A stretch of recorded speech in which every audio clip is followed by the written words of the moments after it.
Assalamualaikum. Waalaikumsalam, silakan masuk Mbak Umi. Silakan duduk.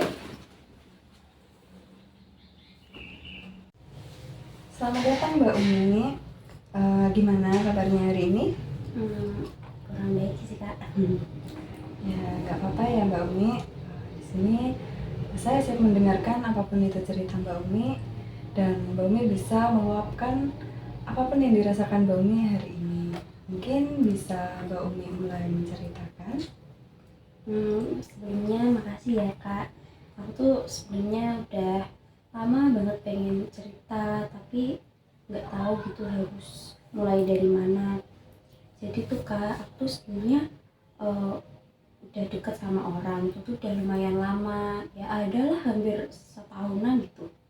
Ya kita chat tiap hari, terus juga kadang teleponan, kadang juga jalan bareng. Bahkan dia tuh juga sering cerita hal-hal pribadi gitu ke aku. Tapi sampai sekarang kita tuh nggak pernah ngomongin yang namanya status. Dan sebenarnya aku juga udah ngasih banyak hal sih ke dia, kayak waktuku, kayak perhatianku, bahkan perasaanku sendiri. Tapi ya itu deh, dia nggak pernah bilang aku ini siapa buat dia. Dan setiap aku tanya, dia cuma bilang jalanin aja dulu. Kan aku jadi bingung ya Kak ya, kayak aku tuh sebenarnya juga ngerasa capek banget, tapi ya gimana lagi, aku juga gak bisa lepas.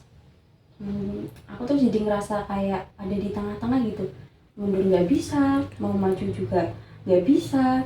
Terus juga kadang tuh ngerasa kayak aku ini cuma pelengkap hidup dia gitu, tapi bukan di bagian utamanya. Terus juga aku tuh ngerasa kalau aku tuh jadi orang yang selalu mendahului gitu, kayak apa-apa tuh selalu aku duluan, kayak orang yang pertama ngechat, terus juga yang nanyain kabar, terus juga yang ngertiin kalau dia lagi down. Kayak pokoknya tuh semuanya aku gitu loh Kak. Tapi ya gimana ya, giliran aku butuh dia tuh kadang ghosting, kan rasanya nyesek banget deh. Terus aku juga gara-gara itu jadi overthinking terus. Bahkan waktu dia bahas bahkan iya waktu dia bales chat agak lama aja, aku tuh langsung mikirnya tuh aneh-aneh. Aku juga kayak udah mulai kehilangan rasa percaya diriku, kayak aku ini nggak cukup layak buat dia. Terus juga aku nggak cocok lah, nggak pantas lah, padahal aku udah kasih semuanya. Kadang tuh aku juga tanya gitu kan ke diri sendiri, aku ini sebenarnya pacar dia atau bukan sih. Tapi kalau aku tanya langsung ya gitu, dia bilang aku terlalu nuntut lah, terlalu drama lah. Terus aku jadi mikir dong, apa iya aku yang salah? Tapi kalau aku simpen terus, ya akunya makin capek gitu loh Kak.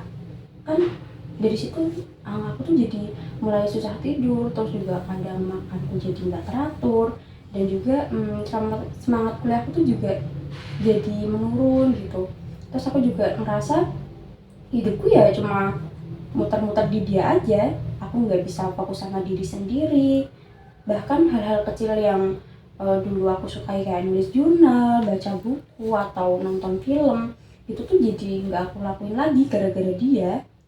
Dan sebenarnya ya itu Kak, aku tuh dulu punya banyak kegiatan gitu kan, tapi semua tuh sekarang kayak hambar karena ya aku itu tadi cuma mikirin dia, kayak pokoknya harus dia terus gitu. Dan dari situ aku rasa takut kehilangan dia Kak. Tapi ya aku sebenarnya juga takut kalau aku tuh kehilangan diriku sendiri. Itu ya Kak. Berarti ini Mbak Umi merasakan begitu lelah gitu memendam semuanya, semua perasaan Mbak Umi itu sendiri gitu ya. Iya Kak, aku ngerasa kayak aku tuh hidup di dunia apa ya, kayak di satu sisi aku tuh pengen ninggalin hubungan yang nggak pasti ini, yang nggak jelas, yang ya yang gitulah.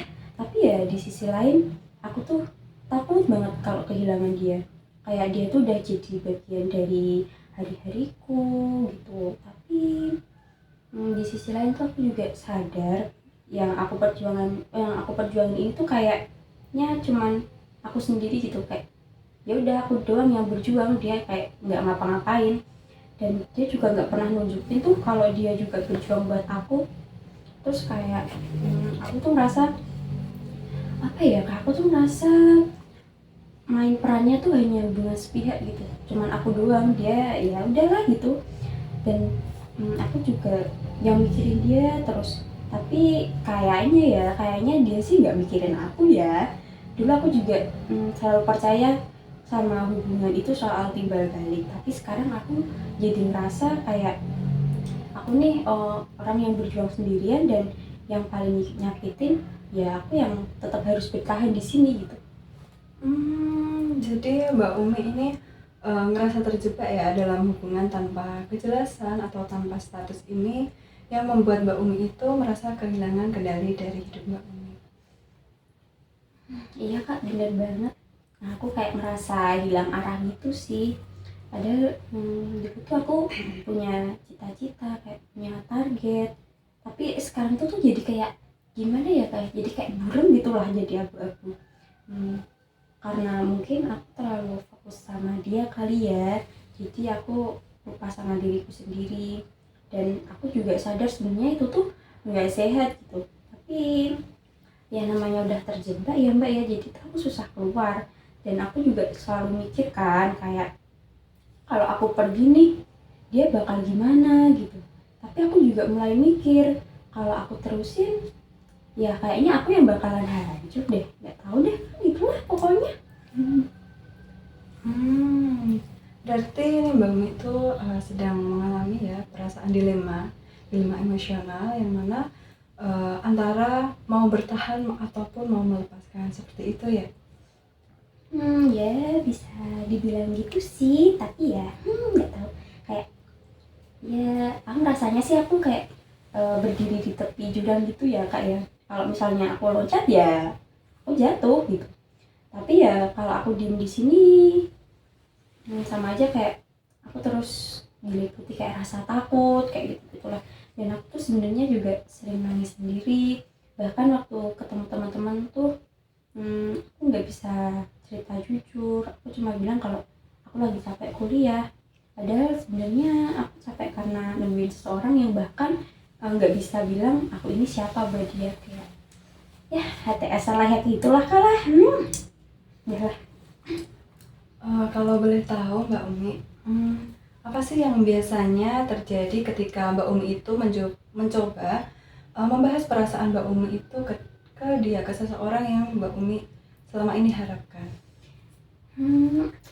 Gimana ya kak ya, nih ya kan aku tuh udah pernah nyoba kan beberapa kali coba ngomongin ini, tapi setiap aku coba buat ngomongin dia bilang aku tuh kayak terlalu baperan lah, terlalu sensitif lah.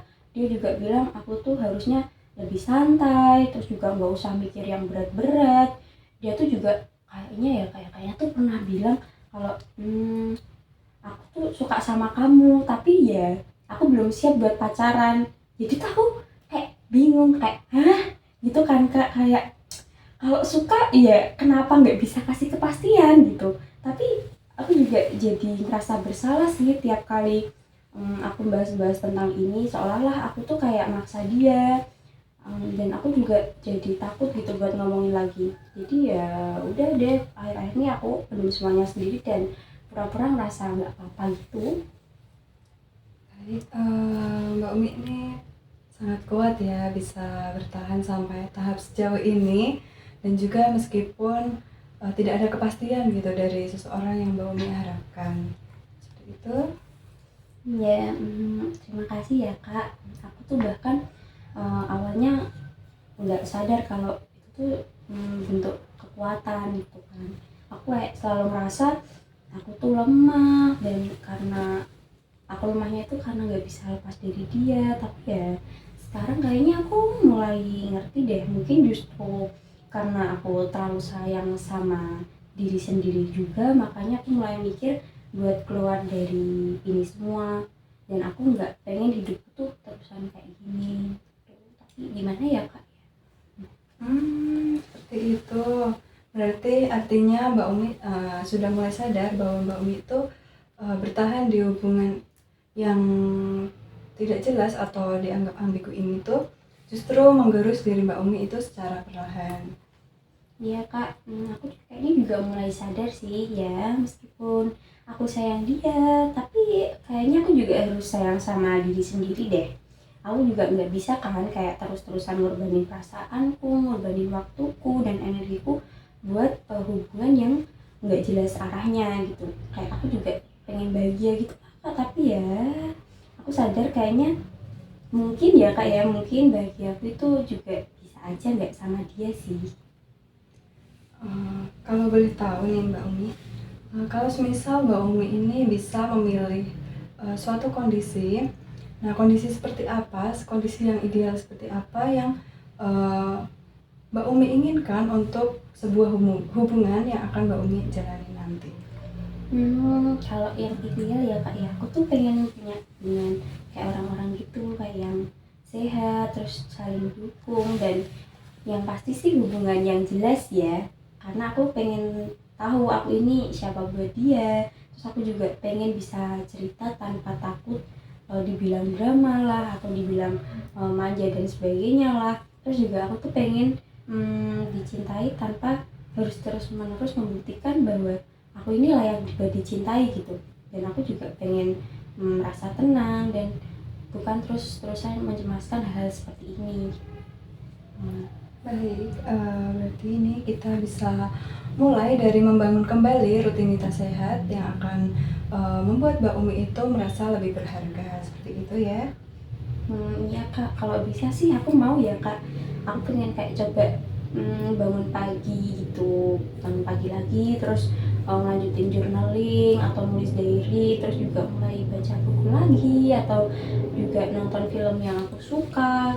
Terus aku juga pengen ini sih, pengen memperbaiki hubunganku sama teman-teman yang udah lama aku jauhin karena akunya fokusnya cuma ke dia.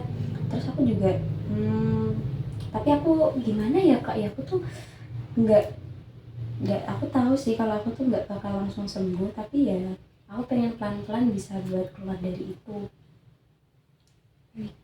Jadi Mbak Umi ini ingin pulih dengan mulai mengutamakan diri Mbak Umi dan juga menjauh dari hubungan-hubungan yang tidak pasti dan bisa dibilang sebagai ambigu. Seperti itu ya Mbak Umi? Iya kak, ya kayak yang aku bilang tadi, aku tuh sebenarnya udah lama ada di hubungan yang kayak gini, yang nggak ada arahnya kayak gini. Dan sekarang aku pengen mulai melangkah, meskipun sebenarnya masih berat dan kayaknya aku juga masih susah sih buat lepas dari dia. Tapi aku tahu kalau aku tuh nggak bisa harus terus-terusan kayak gini. Aku pengen bangga lagi sama diriku sendiri kayak dulu gitu kak. Tapi gimana ya? Kalau boleh tahu, tadi kan Mbak Umi bilang akan lepas seperti itu ya. Nah, ketika Mbak Umi bilang ingin lepas, nah apakah Mbak Umi itu siap untuk memutuskan komunikasi untuk sementara waktu atau yang seperti apa ya Mbak Umi? Kalau boleh jujur sih, kayaknya masih ragu ya kak ya. Tapi kayaknya ya itu emang perlu. Dan aku cuma takut dia tuh berubah jadi kasar atau nyari aku kemana-mana. Tapi kalau aku terus-terusan kayak gini, aku takut juga akunya yang makin hancur. Mungkin aku bakal coba ambil jarak dulu setidaknya buat nenangin diri gitu kak. Kalau Mbak Umi bilang seperti itu, kita bisa atur mulai dari langkah kecil seperti journaling, terus kemudian join dengan komunitas kampus, maupun membuat batasan berkomunikasi dengan lawan jenis ataupun yang lainnya, seperti itu. Iya kak, aku kayaknya pengen mulai dari journaling dulu deh tiap malam gitu kali ya. Terus aku juga mungkin mau gabung lagi ke komunitas baca yang dulu pernah aku ikutin. Dan aku juga mungkin bakal coba stop jadi orang pertama yang selalu hubungin dia, dan aku pengen ngasih ruang juga buat aku sendiri. Ya, itu sangat bagus Mbak Umi. Mbak Umi bisa mulai apapun yang Mbak Umi siap, dan juga saya akan tetap menemani di sini untuk mendampingi Mbak Umi selama proses pemulihan tersebut. Seperti itu Mbak Umi. Ya mungkin kalau minggu ini aku bisa mulai dari tadi ya kak ya, dari journaling atau baca buku dulu gitu kali ya. Nanti kalau misalnya udah agak tenang, aku mau coba aktif lagi di organisasi kampus. Dan aku juga pengen punya kesibukan selain mikirin dia, biar aku tuh bisa lihat hidupku lebih baik lagi. Baik, di sini saya akan membantu Mbak Umi membuatkan jadwal harian dan juga training proses yang mana nanti tiap minggunya kita akan melakukan evaluasi. Seperti itu ya Mbak Umi, apakah Mbak Umi bersedia? Wah, sangat membantu sekali tuh kak. Jadi aku merasa lebih semangat deh buat kalau ada dampingi kayak gini. Dan aku juga pengen buktiin ke diriku sendiri kalau aku tuh sebenarnya bisa bangkit. Dan aku juga pengen deh jadi versi diriku yang kuat dan nggak takut sendiri lagi kayak sebelum-sebelumnya. Berarti untuk saat ini ya Mbak Umi, jangan ragu untuk bilang tidak pada suatu hubungan yang menyakiti diri Mbak Umi, dan Mbak Umi harus yakin bahwa Mbak Umi itu layak untuk dicintai seperti banyaknya orang. Seperti itu Mbak Umi. Iya ya kak ya, aku juga baru sadar kalau selama ini aku kayaknya terlalu takut buat bilang tidak gitu. Tapi sekarang aku tahu kalau aku tuh punya hak buat bahagia, dan aku punya hak buat diperlakukan juga dengan baik. Dan ya kayaknya aku nggak bakal minta cinta-cinta lagi kayak gitu deh.